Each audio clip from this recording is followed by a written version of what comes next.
quase 2 anos. Esse é o primeiro fato, quando a gente vai olhando para fora. O segundo fato é um fato bastante recente, o que está acontecendo lá no Rio Grande do Sul. Um ciclone provocou enchentes em vários municípios, mais de 40 municípios, matando mais de 40 pessoas e deixando milhares de vidas desalojadas, milhares de vidas despojadas de um teto. Esse é o segundo fato.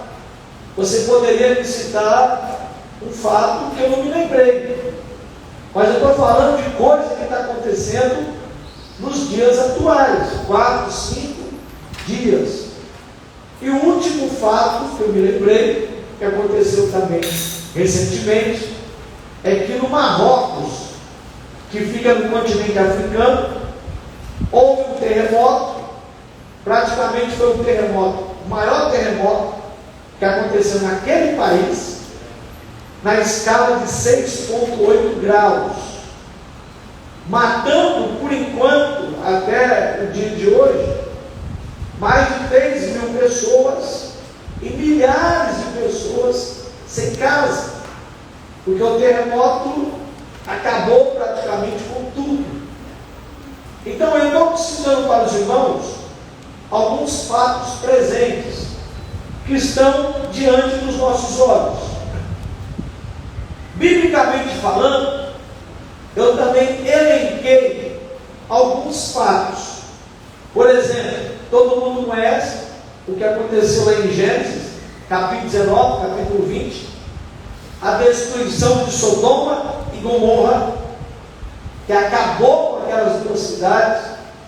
Nós tivemos também as pragas lá no Egito, o dilúvio na época de Noé, e todos esses juízos na Bíblia eram juízes de Deus. Deus que estava mandando. O juízo que veio sobre Sodoma e Gomorra, o juízo que veio sobre o Egito de Faraó, e o juízo que veio sobre os dias de Noé. Então, durante esses julgamentos, Deus alertara, Deus dera possibilidade de arrependimento e de livramento. No entanto, não houve arrependimento, mudança de vida, e aconteceu o juízo de Deus.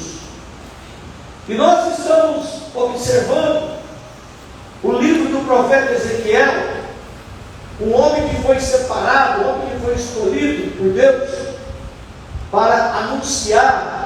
Na semana passada, nós falamos a respeito do atalaia, do papel do atalaia, do pregador, daquele que anuncia as boas novas de salvação e a sua responsabilidade. E hoje nós iremos ver as coisas que aconteceram, as coisas que ocorreram durante o seu ministério. E quando a gente olha para os profetas do Antigo Testamento, preste atenção, meus irmãos, porque hoje um pregador, aquele que atalaia, aquele que anuncia a palavra de Deus, ele simplesmente prega, ele simplesmente anuncia, ele usa a sua voz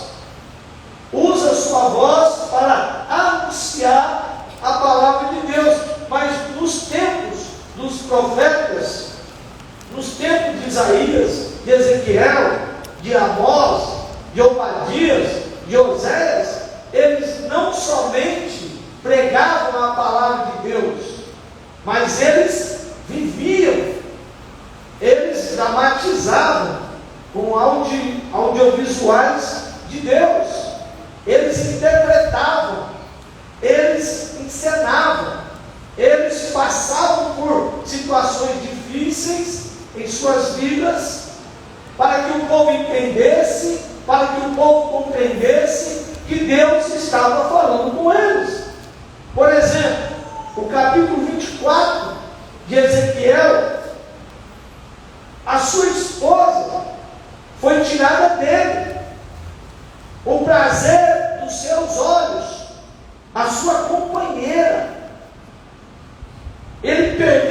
sua esposa. A sua esposa morreu. E diz o texto bíblico: Deus lhe deu uma ordem para ele não lamentar e para ele também não chorar. Esse fato aqui estava apontando para algo que iria acontecer com o povo de Deus. Uma calamidade. Olha, eu vou tirar de você aquela que te enche os olhos. Eu vou tirar de você a sua esposa. E você não vai lamentar e você também não vai chorar. Olha o que era ser profeta nos dias de antigamente. Isaías também, o profeta Isaías, teve que andar 3 anos como se fosse prisioneiro de guerra, nu e descalço. Não estava totalmente nu, estava com pouca roupa, mas o fato de ele andar descalço e com pouca roupa, ali estava assinalando, ali estava apontando para algo que aconteceria com o seu povo. E no capítulo 4 aqui do nosso texto, ele fez uma maquete para encenar o cerco de Jerusalém. Olha o que ele fez, uma maquete. O profeta se valeu de tijolo para fazer um modelo de Jerusalém. Aqui dá para você ver a maquete que ele construiu, o profeta Ezequiel, para encenar, para dramatizar, diante do seu povo. Pega um tijolo de barro e desenhe nele a cidade de Jerusalém.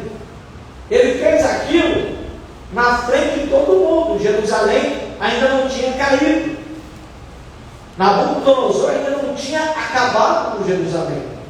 Ezequiel devia depositar ao redor da cidade modelos em miniatura de cerco militar, soldados ao redor, para evidenciar o cerco de Jerusalém. Em seguida, ele deveria colocar uma panela de ferro. Não tem uma panela de ferro ali, que ele está segurando com a mão, entre si e a cidade, simbolizando a poderosa força do cerco do adversário. Então dá para vocês perceberem que Deus mandou ele construir uma maquete de Jerusalém. Você vai construir, porque eles têm que assistir o que vai acontecer. Eu vi alguém falando, eu vi um pastor dizendo algo, e eu estava analisando comigo hoje à tarde, e é pura verdade. Ele falou uma coisa seguinte, que ninguém profetizou que haveria uma pandemia no ano 2020. Ninguém profetizou, ninguém falou, ninguém. Simplesmente a pandemia aconteceu e pegou todo mundo de surpresa, viu? Deus não levantou ninguém, Deus não falou com ninguém, absolutamente ninguém. Simplesmente ela chegou. Eu me lembro que no ano de 2019 nós passamos aqui quase 8 meses estudando o livro de Apocalipse. Começamos no mês de março e terminamos lá perto de outubro para novembro, estudamos aprofundadamente o livro de Apocalipse. Mas veja só, o que está acontecendo aqui é totalmente diferente. Deus está evidenciando, Deus está mostrando de uma forma minuciosa, de uma forma precisa, como que Jerusalém seria destruída. Olha, Ezequiel estava lá na Babilônia, junto ao rio Quebar, a 1.200 quilômetros. Não havia internet, não havia televisão, não havia nada. E Deus estava falando com ele: faça uma maquete de Jerusalém que eu vou mostrar para você como que ela vai cair, como que vai acontecer o cerco. Uma outra ordem que o profeta recebeu é o seguinte: recebeu a ordem para ficar deitado do lado esquerdo. Dá para você imaginar? Ele tinha que ficar deitado do lado esquerdo por 390 dias. O que significa isso? Ficar deitado do lado esquerdo da maquete por 390 dias, simbolizando as iniquidades, o pecado do povo de Israel, o pecado do Reino Norte. Depois, ele tinha que ficar mais 40 dias deitado, agora do lado direito, representando o reino de Judá. Então Deus me deu essa ordem: você vai ficar 390 dias do lado esquerdo, representando toda a transgressão do povo do norte, das 10 tribos, e depois você vai ficar 40 dias do lado direito, representando também a iniquidade do povo de Judá. Agora, com a relação ao pecado, Deus tem duas atitudes. Quando nós falamos a respeito do pecado, a respeito da transgressão, Deus tem duas atitudes. A primeira atitude, Ele perdoa o pecado do ser humano. Deus perdoa. O sangue de Jesus nos purifica de todo pecado. O sangue de Jesus nos lava. O sangue de Jesus nos purifica. Ou Deus perdoa o ser humano, ou Deus julga o pecado. Se o indivíduo não se converte, foi aquilo que nós falamos na semana passada, se ele não se converte, se ele é impenitente, se ele tem dura serviço, se ele é obstinado, rebelde, então nesse caso, quando não há conversão, quando não há arrependimento de pecado, o que Deus faz? Ele manda o juízo. Se ele se converte, se ele muda de vida, Deus perdoa, Deus purifica. Agora, se a pessoa não quer mudança de vida, se a pessoa não quer arrependimento de pecado, vem o juízo sobre ele ou sobre ela. E o que Deus não faz contra o pecado? Presta atenção. Deus, Ele se importa com o pecado. Ele se importa. Não é como muitas pessoas que não se importam. Não é como muitas pessoas que ficam dando tapinha nas costas das outras pessoas. Não. Deus se importa com o pecado. Por que Deus se importa? Porque Deus é santo, santo e santo, e toda a terra está cheia da sua glória. Deus se importa com o pecado. Deus se importa com a sujeira que está debaixo do seu tapete.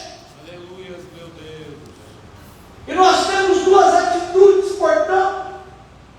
Ou nós confessamos, ou nós nos arrependemos, ou simplesmente receberemos o juízo da parte do Senhor. Então presta atenção, faz uma maquete que Jerusalém seria cercada, totalmente cercada pelos inimigos. Segundo, a gravidade do pecado do povo de Deus. 390 dias do lado esquerdo, representando o povo do norte, e 40 dias do lado direito, representando o povo do sul. O pecado que eles cometeram. Uma outra coisa, terceira consequência, durante esses dias em que Ezequiel estava em seus lados direito e esquerdo, Deus lhe disse o que deveria comer. Eram tempos difíceis, eram tempos de racionamento de comida, de alimento. Deveria comer trigo, cevada, feijão, lentilha, milho miúdo e trigo candeal, e misture-os numa vasilha. O pão teria que ser feito com uma mistura de grãos.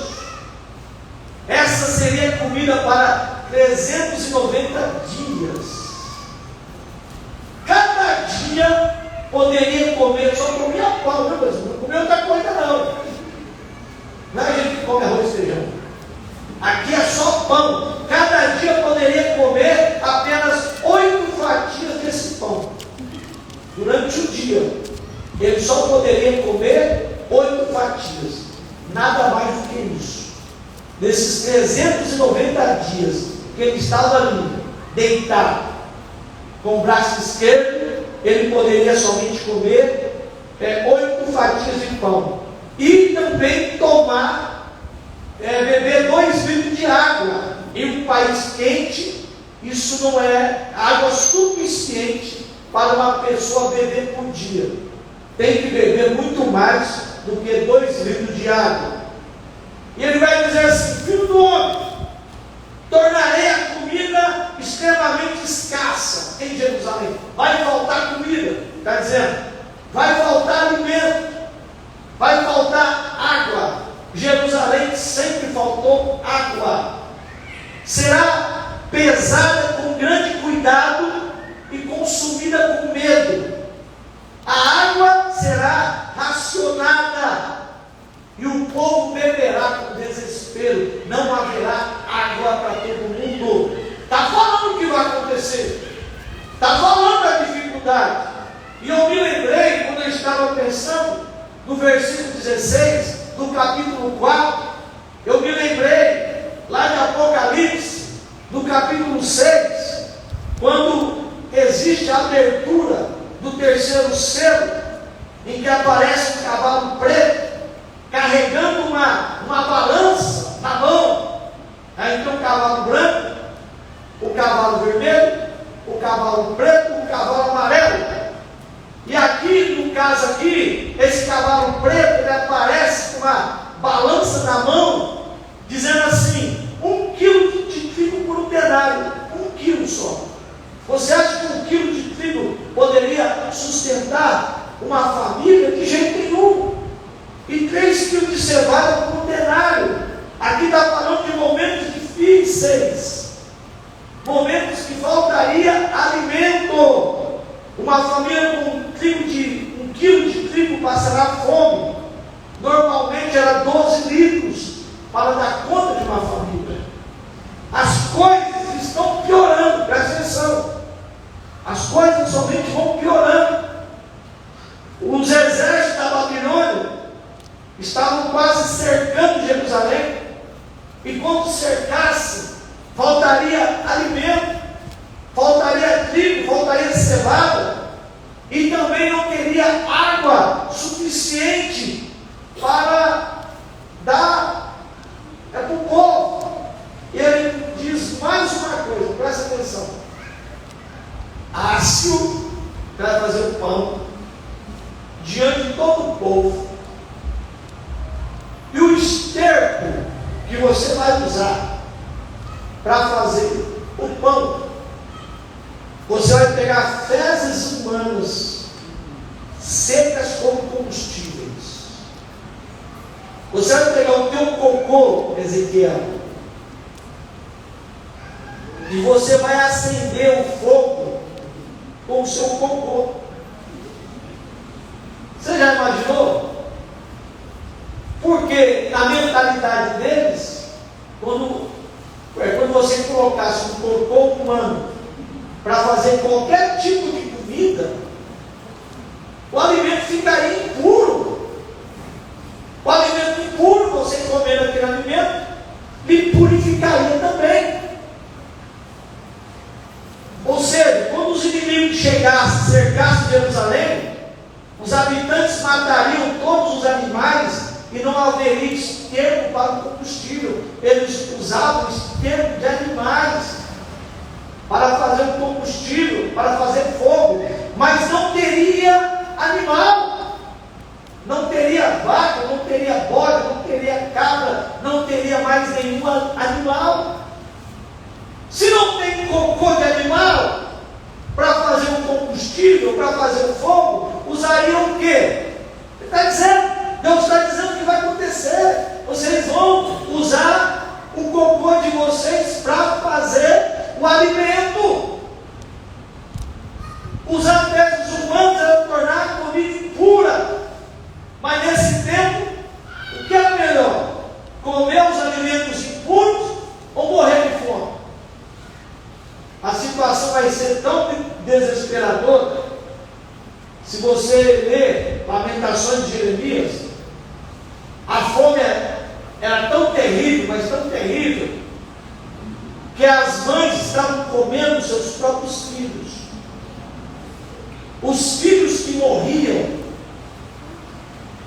elas estavam se alimentando da carne dos filhos. Tamanha que era a fome ali em Jerusalém. Então Deus está revelando, presta atenção, Deus está revelando, Deus está descortinando, Deus está abrindo o véu para Ezequiel, que está a 1.200 quilômetros, e dizendo: olha, vai acontecer isso, olha, vai acontecer mais aquilo, presta atenção. Tu, ó filho do homem, mais uma coisa que ele vai ter que fazer: toma uma espada afiada, como navalha de barbeiro, e a tomarás e a farás passar pela tua cabeça e pela tua barba. Você vai ter que raspar. Você quer uma coisa vergonhosa para um homem bíblico? Era raspar o cabelo e raspar a barba. Era uma coisa vergonhosa. Raspar a barba era sinal de luto. Quando Anu, príncipe amonita, mandou raspar a barba dos soldados de Davi, somente voltaram para Jerusalém. Davi diz: ficai em Jerusalém e ficai em Jericó até que a vossa barba cresça. Um homem sem barba, estava falando em barba, acho que eu vou voltar a crescer minha barba. Eu me lembro que eu estava em São Paulo uma vez, lá na Praça 15, em Ribeirão Preto. Eu estava barbudo. Aí um presbítero me achou na praça e falou, me chamava de Pinandi: ô Pinandi, vai lá pregar lá no Quintino 2. Eu falei: sim, eu vou sim, mas você tem que tirar a barba, viu? Mas por quê? Porque quando você tira a barba, você tem mais unção. Eu falei: você é ignorante, cara.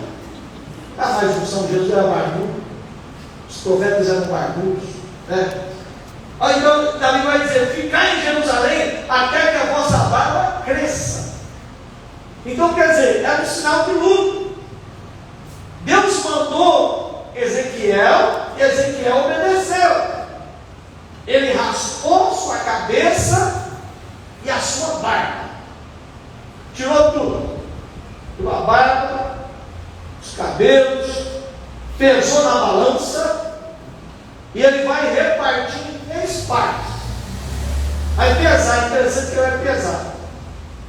Diante da maquete de Jerusalém, feita com tijolos, o profeta, diante do povo, encena os últimos dias do exílio de Jerusalém. Ele está encenando, ele está dizendo assim, de forma acurada, tudo que vai acontecer com Jerusalém. Tem uma imagem para vocês olharem. Naquela lá ele está dividindo, né? Colocando em balanço. Ele vai dividir em 3 porções. Aí a primeira porção diz assim: coloque, versículo 2, coloque uma terça parte no meio do desenho de Jerusalém. Joga dentro de Jerusalém. uma terça parte. Isto é, uma terça parte do povo que estava dentro de Jerusalém morreria de pestilência, de fogo, Jerusalém seria incendiada, e fome. Muita gente morreria de fome. Queime o cabelo ali. Então ele está dizendo, pegue a terça parte e queime o cabelo dentro da cidade. E dessa terça parte morreu dentro da cidade. Morreu do quê? De peste, morreu com os incêndios e morreu de fome. Segundo, a outra terça parte, espalhe a outra terça parte ao redor do desenho e corte-a com espada. Ou seja, essa outra terça parte morreria com a espada do inimigo. Todos cairiam pelas espadas dos soldados babilônicos, todos. Uma terça parte morreria de fome, de peste, de incêndio. A segunda terça parte morreria pela espada dos babilônicos. E a terceira terça parte espalhe a terceira parte ao vento. Lá tem até uma foto lá, ele espalhando essa de baixo aqui, ó, no finalzinho. Pois espalharei meu povo com espada. A última terça parte, esse povo seria espalhado. Aqui fala de sofrimento, aqui fala de humilhação, aqui fala de exílio. O povo foi levado para o exílio no ano de 586 a.C. E ele diz assim: dessa terça parte,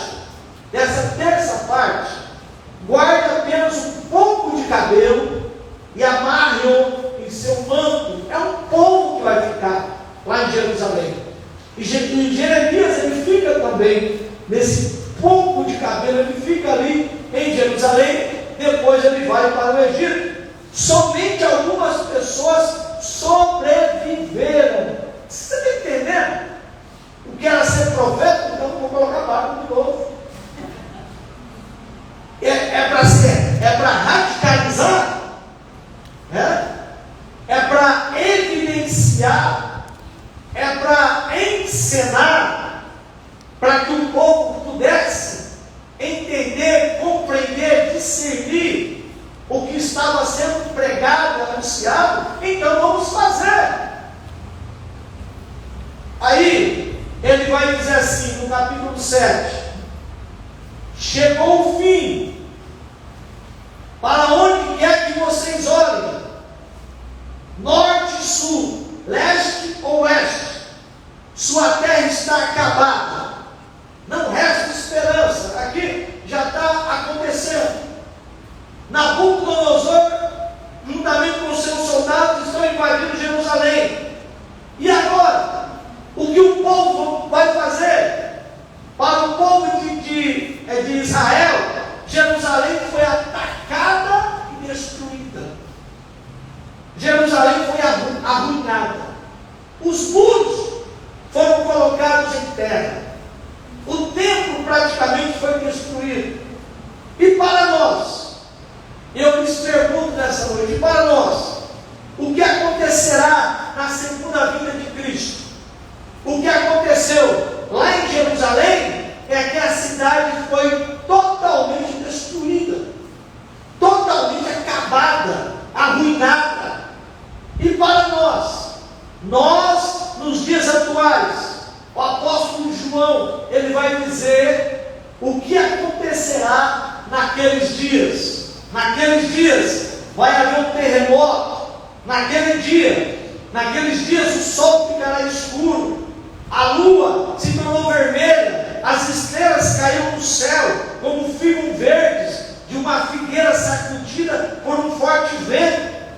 Naqueles dias o céu vai ser enrolado e todas as montanhas e ilhas foram movidas do seu lugar. Todos se esconderam em cavernas e entre as rochas da montanha. é dia de desolação. O dia que a cidade de Jerusalém foi destruída foi um dia terrível, um dia angustiante, um dia de perda. Imagina o dia em que Jesus voltar para buscar a sua igreja. Um dia de desolação, um dia de terremoto.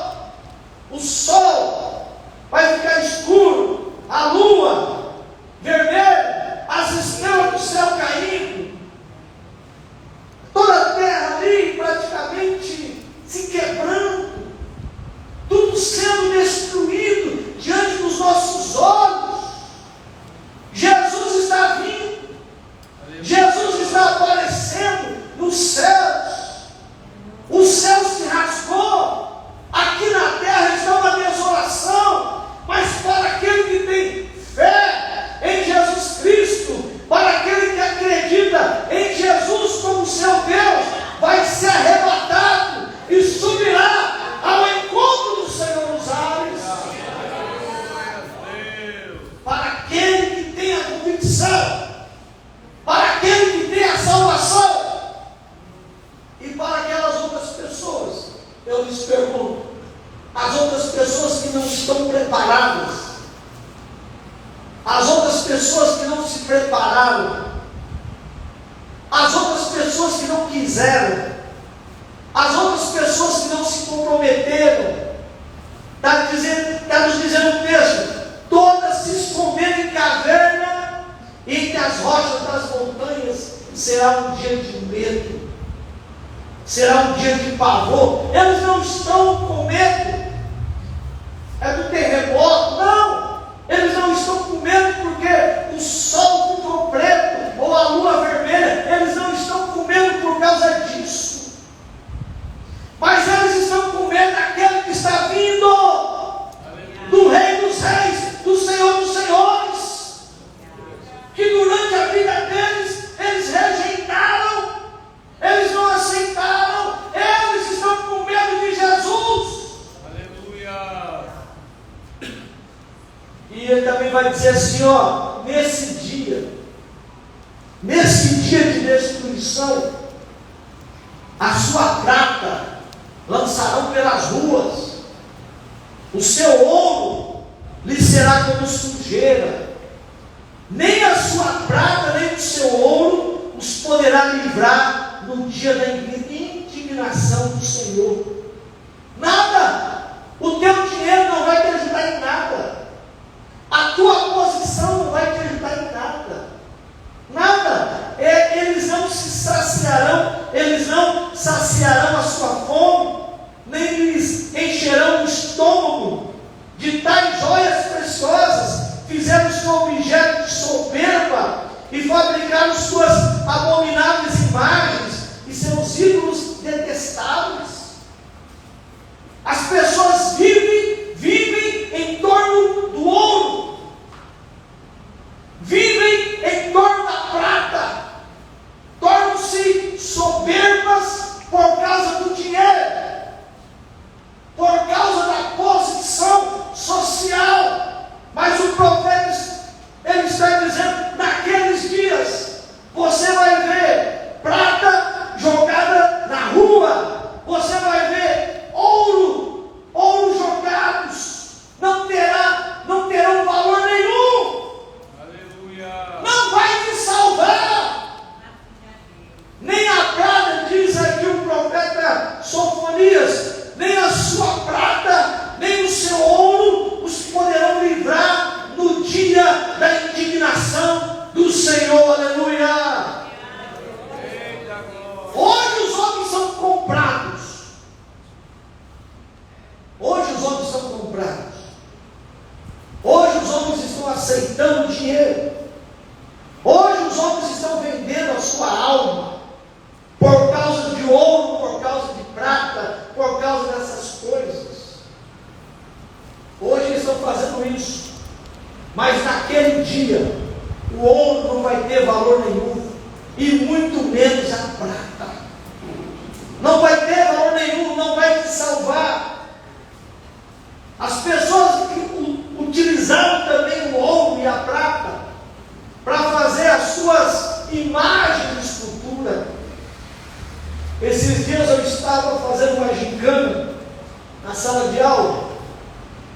E eu fiz uma pergunta para os alunos. A pergunta que eu fiz para eles: o que está escrito em Êxodo? Qual é o segundo mandamento de Êxodo, capítulo 20? Qual é o segundo mandamento? Todos nós sabemos que o primeiro mandamento nós temos que adorar a Deus acima de todas as coisas. O segundo mandamento, eu perguntei para eles: alguém sabe o que está escrito em Êxodo? Qual é o segundo mandamento de Êxodo? Alguém sabe me dizer? Pergunto para um, pergunto para outro. E ninguém se prontificou. E ninguém conseguiu me dar uma resposta. Abri em Êxodo capítulo 20, versículo 4 para eles, e li diante de todos: você não pode construir ídolos, você não pode fazer imagem de escultura, você não pode se dobrar. O texto está dizendo, não é eu, o texto está dizendo: você não pode se dobrar diante de imagem de escultura, de ídolos construídos pelos homens. Aí um aluno me disse: mas a tua Bíblia, ele me disse assim, né, é diferente da minha. Como assim? Na minha não está escrito isso. Eu falei: está escrito. A sua Bíblia católica, apostólica, romana, sim, não está escrito. Está. Lá na biblioteca tem uma Bíblia, eu falei para ele, a Bíblia de Jerusalém, eu que doei. Vai lá, pega lá, é a Bíblia que vocês usam. Está escrita a mesma coisa: não pode adorar ídolos, não pode se curvar diante de ídolos. Ele ficou assim assustado diante daquele fato. O que nós sabemos é que os homens estão adorando ídolos. Por quê? Aí eu pergunto para a igreja: por quê? É mais conivente adorar ídolos do que adorar a Deus. O ídolo não vai cobrar nada da pessoa, não vai cobrar nada. O ídolo não vai pedir nada da pessoa, nada.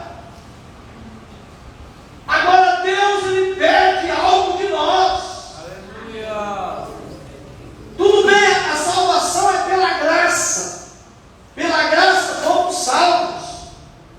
Mas nós temos que viver uma vida de santificação. Todo aquele que é salvo pela graça tem o Espírito Santo dentro dele. Aleluia. E habilitando para viver em novidade de vida. Viver uma nova vida. Uma vida diferente. Uma vida transformada. Uma vida mudada. Santificada pelo poder de Deus. Ele está dizendo aqui para nós também nessa noite: eu o chamei para prestar conta de todos os seus pecados detestáveis. Não os pouparei, nem terei piedade. Darei a vocês o que merecem. Ele está dizendo: olha, vocês terão que prestar contas dos seus pecados, dos seus atos. Eu me lembro que um pastor, ele falou uma coisa interessante há alguns anos, que naquele dia, no dia que nós estaremos diante de Deus, quando eu tentar justificar o meu pecado, que quer sair pela tangente, vai se abrir um telão diante de mim e vai mostrar para mim o momento em que eu rejeitei, ou em que eu preferi viver à mercê do meu pecado. Então não tem escape, não tem como a gente escapar do juízo de Deus. A volta de Jesus será como nos dias de Noé. Como que era nos dias de Noé? O povo seguia sua rotina de banquetes, festas e casamentos, estava tudo muito bem. Até que veio o dilúvio e levou todos repentinamente. Depois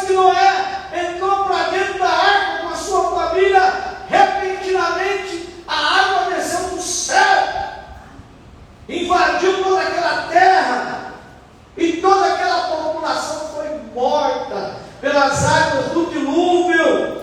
Deus, Ele é justo juiz. Ele sempre faz o que é certo.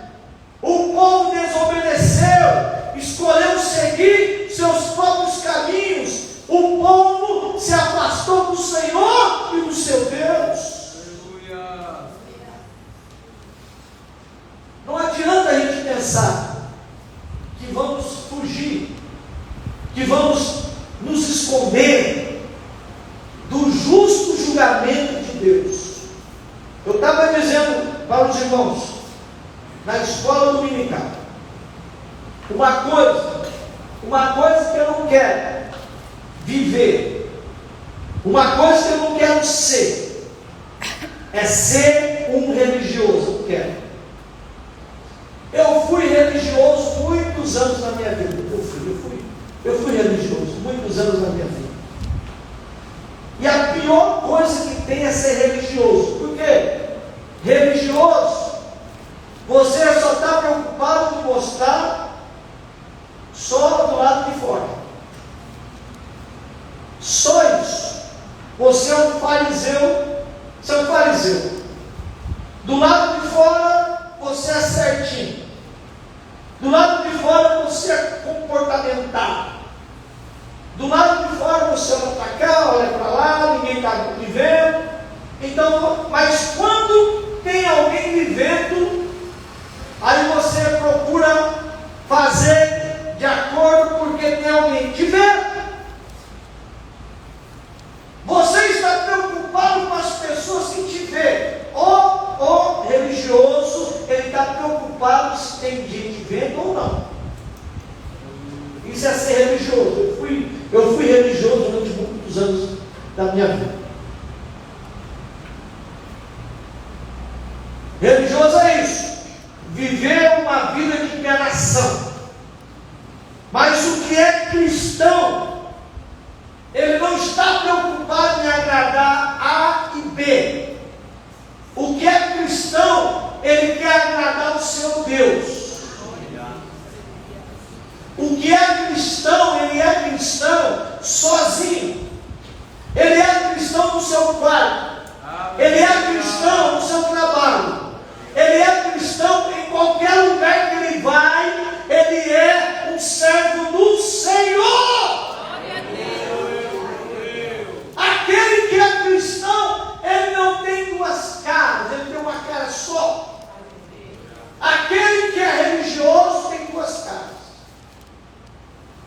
Diante das pessoas ele é um.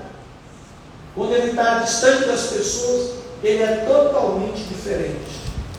E ele está dizendo, Deus está dizendo, eu te chamei para prestar contas de todos os seus pecados detestáveis. Chegou a hora, está dizendo, o tempo da aflição está próximo.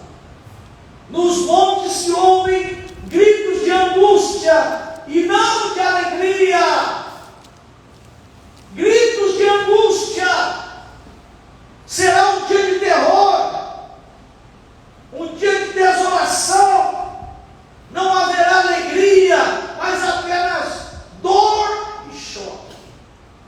Será tão repentino que todos estarão confusos. Não haverá escapatória, então será tarde demais para voltar para Deus. Esse dia eu estava falando para uma moça: buscai ao Senhor enquanto se pode achar. Buscar, invocar enquanto está perto. Porque vai ter um dia, eu disse para ela, vai ter um dia que vai ser difícil. Vai ter um dia que você vai querer buscar e não haverá mais jeito.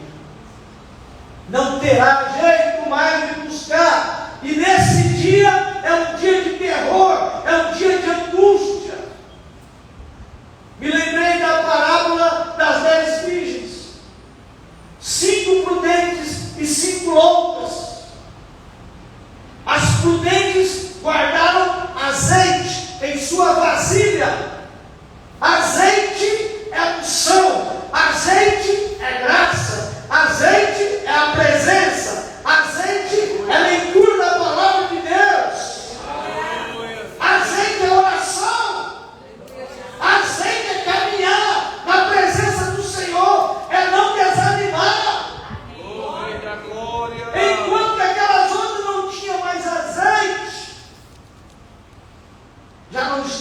mais caminhando, já não estavam mais na presença do Senhor, até que elas talvez disseram: o noivo não virá.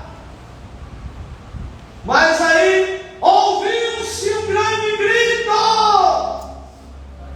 Dá para você imaginar o som da última trombeta? Aleluia. Quando Jesus voltar e a última trombeta tocar, aquele som, o anjo vai tocar um som tão forte que vai se ouvir nos quatro cantos da terra. Aleluia. E a igreja, e a Bíblia diz que aquelas virgens que estavam preparadas ouviram: aí vem o noivo. Aleluia. Saíram ao encontro, e elas então saíram saltitando, aleluia, alegremente: Maranata, Maranata, Maranata, ora vem Senhor Jesus. Aleluia, Rei da glória.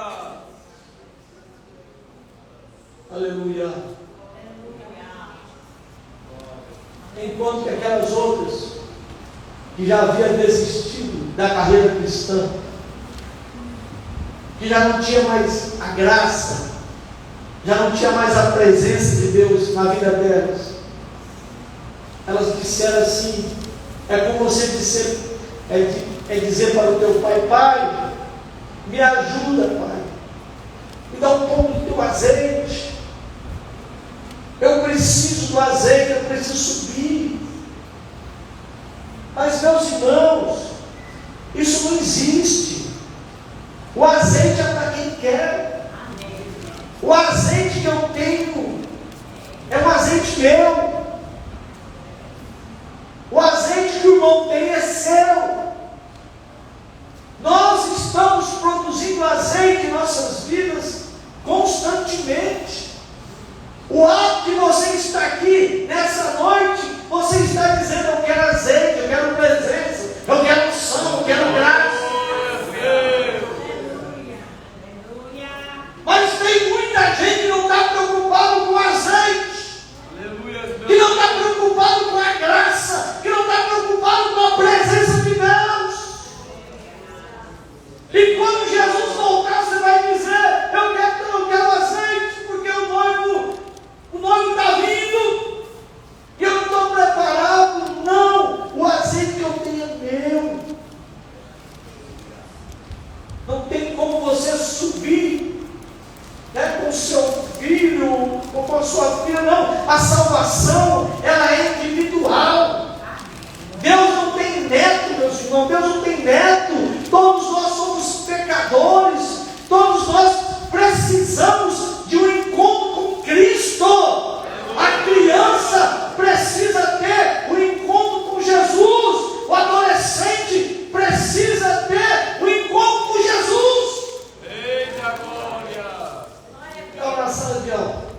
Aí tem um menino lá, de uma determinada igreja, e ele gosta de TikTok. É TikTok? Fazer dancinhas no TikTok. Aí eu falei: vem cá, mas eu falei que ele é crente, você não vai na igreja? Eu vou na igreja.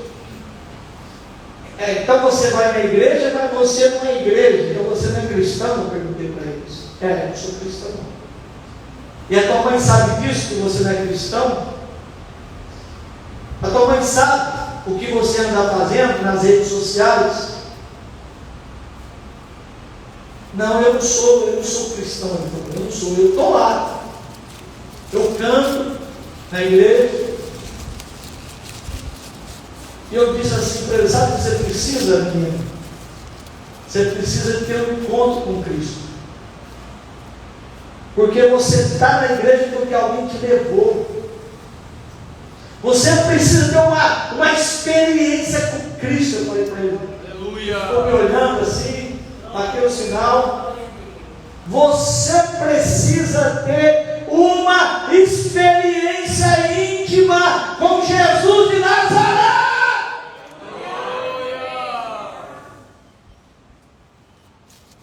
O que está acontecendo com essa geração?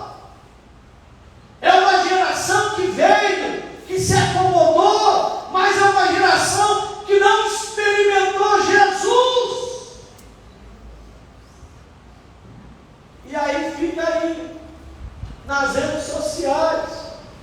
fica aí fazendo as dancinhas, faz as dancinhas no TikTok e depois vai na igreja e canta um louvor. Então é isso que nós temos que entender. Naquele dia não haverá escapatória, e será tarde demais para voltar para Deus. Ou você toma a decisão hoje, ou amanhã vai ser tarde demais para a sua vida. O profeta Amós, ele falou desse tempo: naquele dia eu transformarei as suas festas em tempo de lamento, e seus cânticos em canções fúnebres. Vocês se vestirão de luto e rasparão a cabeça. Esse dia, ele está dizendo, será um dia de muita amargura. E continua o profeta: está chegando o tempo, diz o Senhor soberano, em que enviarei fome sobre a terra. Não fome de pão. Não, você não vai ter fome de pão, nem sede de água, mas você vai ter fome de ouvir. Ouvir o quê? Hoje é tão fácil você ouvir a palavra do Senhor. Senhor, é tão fácil, é só você ir lá. Mas vai chegar tempo que você vai procurar um pastor e não vai ter mais. Que você vai procurar a palavra de Deus e não vai achá-la. As pessoas andarão sem rumo, de mar a mar, de um extremo ao outro, em busca da palavra do Senhor, mas não a encontrarão. Virá uma calamidade após a outra, um rumor após o outro, buscarão sem sucesso. Uma visão dos profetas, eu me lembrei de Saul, é o rei Saul, nos dias finais da sua vida. Não tinha Samuel, não tinha profeta, não tinha Urim, não tinha Tumim, e ele ficou desesperado. E eu me lembrei também daquele filósofo, Voltaire, filósofo iluminista francês, que nos últimos dias de vida dele, ele se desesperou, porque ele estava morrendo, e quando ele fechava os olhos, ele via demônios vindo buscar a alma dele. E ele se desesperou: me chama um padre, me chama alguém que tenha a palavra de Deus, porque eu estou vendo demônios vindo buscar minha alma. Buscarão sem sucesso. Uma visão dos profetas: não receberão ensinamento dos sacerdotes e nem conselho das autoridades. Chegou a hora. O tempo da aflição está próximo. Vai haver muita angústia, muita perplexidade, muito choro. Mas ainda há tempo. Ainda há esperança. Aleluia! Vamos orar alguns minutos, meus irmãos. Em nome de Jesus.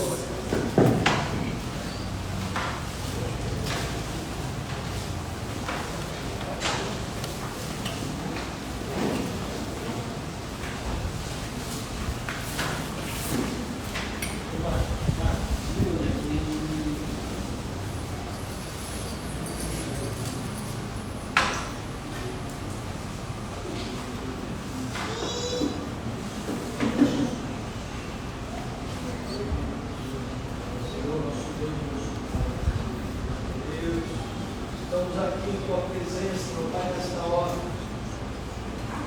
para te adorar, para te glorificar, Senhor.